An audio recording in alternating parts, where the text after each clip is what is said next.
So, as you already know, I really like Fords, and well, you know what's better than one Ford? Two Fords. So, unfortunately, I did this. Now, I know I don't do too many videos these days, but I just thought I'd share something with you guys. I bought a four-wheel drive. Now, predictably, I like Fords, so this is a 2009 PK Ford Ranger 3-litre turbo diesel four-wheel drive. And the thing that makes it special is it is an ex-Telstra vehicle. So I've got all of the Telstra goodies in here. Not really, mostly ripped out.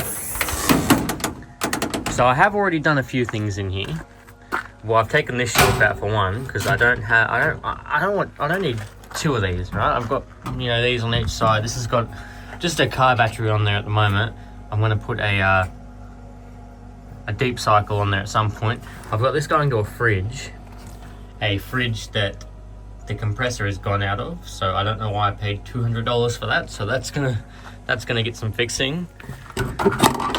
In here we've got just all my tools, so just all random bits and pieces in here.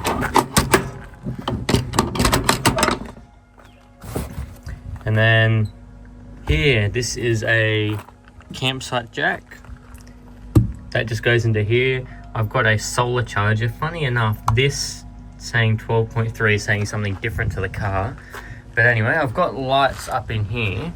So these are the ones that Telstra would have had in there, but it's good that they're in there. I've got my little canister there. This was all clean in here, so it's a little bit, how you going? Keep that plugged in. Like that this one just swings around. It's sort of its own little thing, you're not going to get wet under here or anything. It is, so it's pre 2.5 and 3.2 litre engines, so it's before those engines. So I know it's not going to have a crappy engine problem or something wrong with it. Predictably, being a Ford, built tough as well, but always the speed limit. Now we've got this nice rack back here. You can jump up here. There's my solar panel, relatively clean actually. The roof needs a little bit of work. There is a leak coming from somewhere up the front. I've got these side containers here. I've just got a random chair in there at the moment. They like to be slammed. And yes, it's a little bit damp here. More than a little bit actually. So I've got to find out where that water's coming from. Other than that, I've got this fridge. And obviously that is saying 32 degrees. If I hold this off button, it should turn off, yep. And if I hold it again, long pause, long pause, long pause. Okay, hold it again. Alright.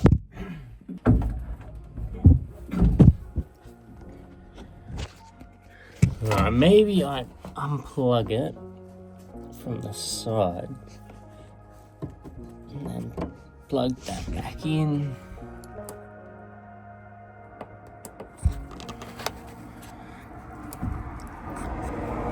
I hope I don't have too many problems with this fridge.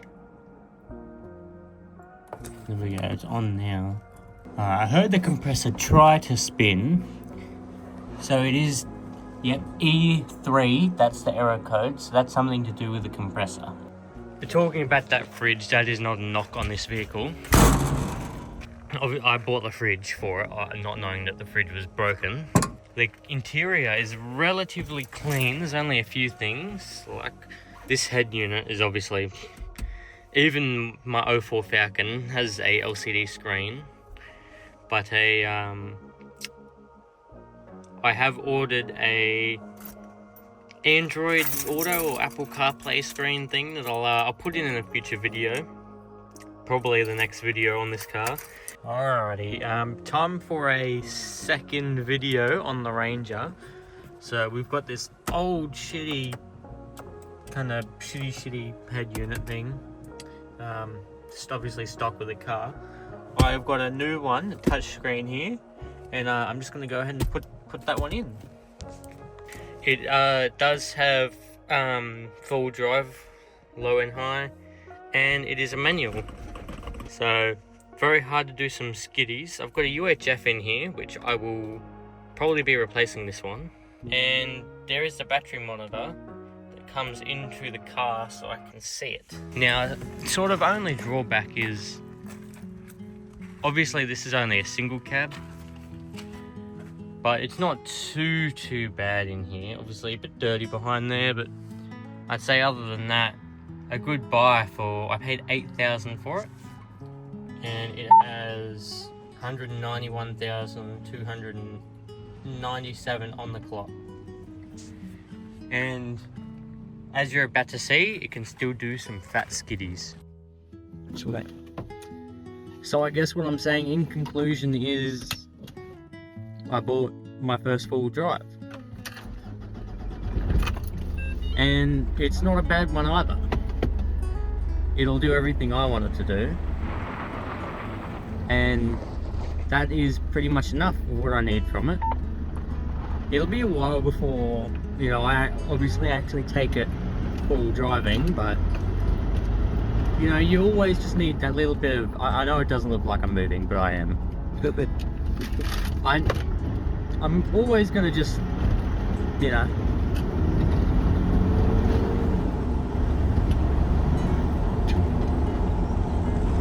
it'll always need a few things, you know, like every car needs a few things to be fixed before you want to go smash it. I want to get a steel pull bar, a winch obviously. Obviously I want my 12-volt system to be reliable. I don't want to go out somewhere and, you know, not have power. You want to figure out how far you can get on a single tank. So this car has a upgraded from 80 litre to 100 litre fuel tank, or 70 litre to 100 litre fuel tank, which isn't too bad.